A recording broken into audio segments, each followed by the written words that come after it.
প্রতিমা বিসর্জন দিতে গিয়ে নিখোঁজ গাজীপুরের কালিয়াকৈরের 2 শিশু এবং নওগাঁর মহাদেবপুরে এক কিশোরকে উদ্ধারে চলছে অভিযান। নওগাঁয় কিশোরকে উদ্ধারে অভিযানের বিষয়ে জানাতে যুক্ত হচ্ছেন সহকর্মী একে সাজু। সাজু, উদ্ধার অভিযানের সবশেষ কি তথ্য আছে জানাবেন।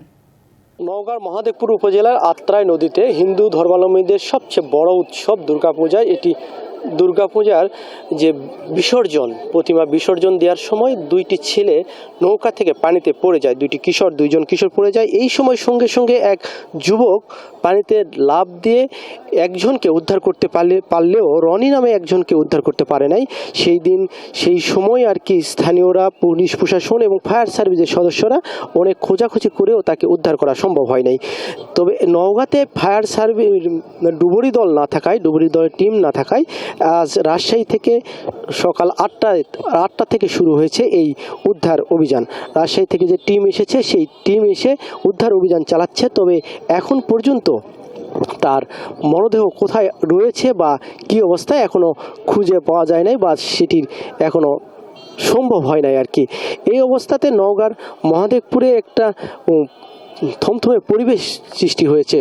আত্রাই নদীর দুই ধারে আপনারা দেখবেন অসংখ্য মানুষ এই উদ্ধার অভিযান পরিচালনা হচ্ছে এটি দেখার জন্য এসেছে এবং যে পরিবারটি তার সন্তানকে হারিয়েছে তারাও শোকাহত।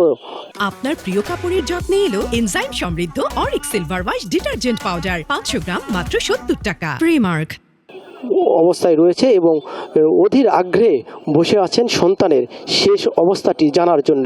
আসলে তাদের সন্তান এখন কোথায় রয়েছে বা কী অবস্থায় রয়েছে এটি জানার জন্য অপেক্ষায় রয়েছে।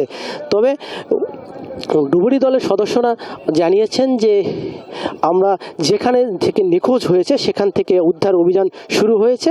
এটি তারা আশাবাদী যে অতি দ্রুতই এই কিশোরের মরদেহ বা যে শেষ অবস্থান এটি জানাতে পারবে। নওগাঁ থেকে কিশোর নিখোঁজ হওয়ার এই ছিল আমার কাছে সর্বশেষ খবর। সাজু, ধন্যবাদ আপনাকে।